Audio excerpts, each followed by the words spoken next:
اچھا ناظرین، ایک اچھی خبر یہ ہے، خوشخبری یہ ہے کہ ایف بی آر نے اپنے افسروں کے لیے 1010 نئی برانڈ نیو چمچماتی ہونڈا سٹی گاڑیاں خریدنے کا فیصلہ کیا ہے۔ ایف بی آر ترجمان کے مطابق گاڑیاں ملنے سے فیلڈ افسران کی کارکردگی بہتر ہو جائے گی۔ ترجمان نے کیا اچھی بات کی ہے، مگر نہ جانے کیوں ان گاڑیوں کی خریداری پہ پچھلے 48 گھنٹے سے سوشل میڈیا پہ پھر لوگوں نے آسمان سر پہ اٹھا لیا۔ حالانکہ ایف بی آر کے جو افسران ہیں وہ دن رات ایک کر کے اپنے فرائض ادا کر رہے ہیں۔ اب لوگوں کو اندازہ ہی نہیں ہے کہ یہ افسران جو ہے وہ عوام کے لیے کتنی سہولت اور راحت کا باعث ہیں۔ دیکھیں نا، ان بابو لوگوں کی وجہ سے عام لوگوں کو کتنا ریلیف ملتا ہے۔ یہی افسران ہیں جو لوگوں کو راستے دکھاتے ہیں کہ اگر سیدھا آپ 10 لاکھ روپیہ ٹیکس نہیں جمع کروانا چاہتے تو 50,000 روپیہ ہمیں دے کے اپنی جان چھڑائیں۔ اس سے بڑا ریلیف یہ افسران جو ہے ایف بی آر کے، یہ عوام کو کیا دے سکتے ہیں کہ 10 لاکھ چھڈو اور سرکار کے خزانے میں 10 لاکھ ضرور جمع کرانا ہے، 50,000 ہمیں دے دیں، جان چھڑائیں۔ اور اگر ان سے آپ ڈیل کر لیں تو ستہ ہی خیر ہے۔ اب دیکھیں، مہنگائی کے اس دور میں یہ عوام کی تھوڑی خدمت ہے۔ اب یہی بابو لوگ اگر نئی گاڑیوں میں بیٹھ کے فیلڈ میں جائیں گے تو پہلے اگر وہ روزانہ 10 لوگوں تک پہنچتے تھے تو اب وہ فراٹے بھرتی نئی گاڑیوں پہ 40-50 کسٹمرز یا کلائنٹ کو بھگتا لیں گے، زیادہ عوام کی خدمت کر پائیں گے۔ تو اس سے قومی خزانے کو فائدہ ہو یا نہ ہو، ان ایف بی آر کے بابوؤں کی ذاتی زندگی تو کافی بہتر ہو جائے گی نا، اور عوام کو بھی زیادہ ریلیف ملے گا۔ تو مجھے تو لوگوں کی سمجھ نہیں آتی کہ بس تنقید کے نشتر اٹھاتے ہیں اور برسانا شروع کر دیتے ہیں۔ پہلے انہیں کل تک اعتراض تھا کہ جی پی آئی اے کے افسر جو ہیں وہ پیرس جانے والی فلائٹ میں اپنے اہل خانہ سمیت کیوں بیٹھ گئے، اور اب انہیں ایف بی آر کے محنتی افسروں کی گاڑیاں ملنے پہ اعتراض ہے۔ یہ سیدھا سیدھا حسد ہے۔ حالانکہ قومی خدمت کرنے والے ان ایف بی آر افسروں پر پوری قوم کو رشک کرنا چاہیے، فخر محسوس کرنا چاہیے۔ اچھا ناظرین، ملک میں رول آف لاء کی کیا حالت ہے، اس حوالے سے بھی یہ خبر سن لیں۔ سینٹ کے چیئرمین یوسف رضا گیلانی نے گزشتہ روز سینیٹر اعجاز چودھری صاحب کے پروڈکشن آرڈر جاری کیے، اور یہ آرڈر جاری کرنے میں پیپلز پارٹی کے چیئرمین سینٹ کو 1 سال لگ گیا۔ بڑے چیمپئن ہیں یہ جمہوریت کے۔ چلو پھر بھی جاری تو ہوئے، مگر اس پروڈکشن آرڈر کو کوٹ لکھپت جیل کی انتظامیہ نے اس انداز میں ماننے سے انکار کیا، اس بیہودہ اور رونت بھرے انداز میں انکار کیا کہ مطلب انہوں نے جو آرڈر آیا ہے اس کا انہوں نے جہاز بنایا، وہ پھینکا، جاؤ دوڑو۔ اور یوں سینیٹر اعجاز چودھری جو ہیں وہ سینٹ کے اجلاس میں شریک نہیں ہو سکے۔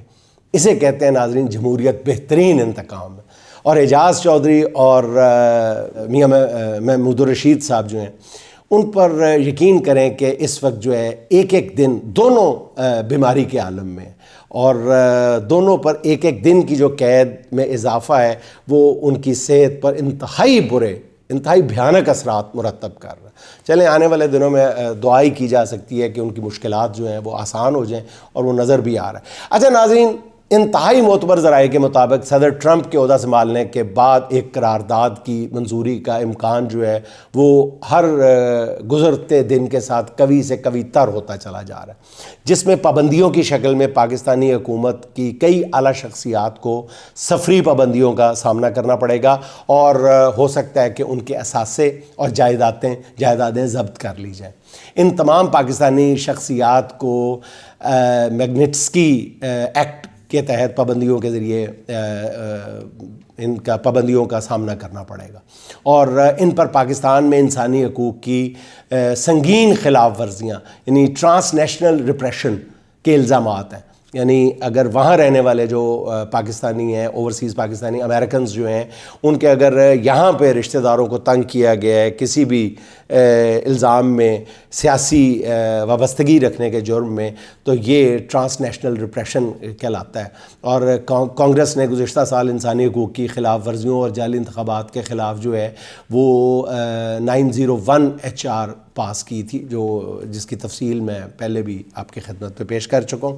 دیکھیں آنے والے ایک ہفتے میں اس قرارداد کے نتیجے میں حکومت پاکستان پر کتنا دباؤ پڑتا ہے۔ ناظرین ذرا غور فرمائیں، حقیقت صرف اتنی سی ہے کہ پہلی بار ایسا لگ رہا ہے کہ ایک قیدی کو سزا سناتے ہوئے پورا نظام اس قیدی کے خوف سے کانپ رہا ہے۔ سسٹم کا پالا پہلی بار ایک آنی اصحاب کے بندے سے پڑا ہے تو پورا نظام ہی ریزہ ریزہ ہو گیا. کیا عدلیہ، کیا بیوروکریسی، کیا پولیس، کیا خفیہ ایجنسیاں، کیا پارلیمنٹ اور کیا میڈیا، سبھی بری طرح ایکسپوز ہو گئے. اس سسٹم کو، اس نظام کو جن لوگوں سے مل کر کام کرنے کی عادت تھی، وہ تھوڑی سختی کے بعد ہی ڈیل کر کے کبھی جدہ اور کبھی لندن کی عشرت گاہوں میں پناہ ڈھونڈ لیا کرتے تھے. ان کا نام اور سیاست بھلے ہی تباہ ہو جائے، یہ اپنا کاروبار بچا لیتے تھے. مگر جس بندے کا اب سامنا کرنا پڑ رہا ہے، اس کی نہ تو کوئی فیکٹریاں ہیں، نہ کاروبار، اس کا واحد اثاثہ اس کی ساکھ اور مقبولیت ہے.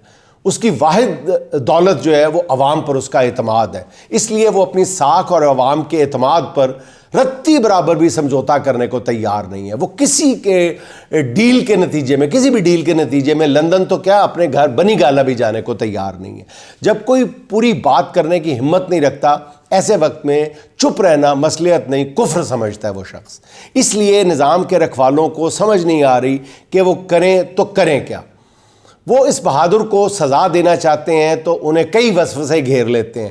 فی الحال پورا نظام جو ہے وہ ایک بہادر کے سامنے وسوسوں کا شکار ہے اور بے بسی کی تصویر بنا ہوا نظر آ رہا ہے. اچھا ناظرین، ملک ریاض صاحب کی جو مخبری ہے، مخبری کیا ہے، اچھی خبر نہیں ہے. ایک تو کئی دوستوں کو پتہ ہوگا کہ وہ ایک شدید سیریس قسم کے عارضے میں لاحق ہیں. ان کو پارکنسن ہو چکی ہے ملک ریاض کو، اور یعنی جو چودھری شجاعت صاحب کو بیماری ہے. اور انہوں نے پچھلے دنوں اپنے دوستوں سے ملاقات میں بتایا ہے کہ وہ یہ جو کچھ ہو رہا ہے 190 ملین پاؤنڈ کیس میں، یہ انتہائی افسوسناک ہے اور وہ پاکستان اڑ کر جانے کے لیے بےتاب ہے اور وہ سب کچھ کھول کر بتا دینا چاہتے ہیں.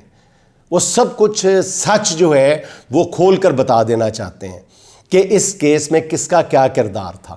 لیکن ظاہر ہے کہ وہ ان حالات میں پاکستان نہیں آ سکتے، اور جو طاقتیں ان کو باہر رکھنے میں کامیاب ہو رہی ہیں ان کو بھی پتہ ہے کہ اگر ملک ریاض جیسے بندے نے آ کے بتا دیا تو وہ اور بھی بہت کچھ جانتا ہے. ایک ملک ریاض نے اور بات کی ہے، انہوں نے اپنے دوستوں کو دبئی میں بتایا ہے کہ یہ سسٹم جا رہا ہے، اور انہوں نے کہا کہ زیادہ دنوں کی بات نہیں ہے.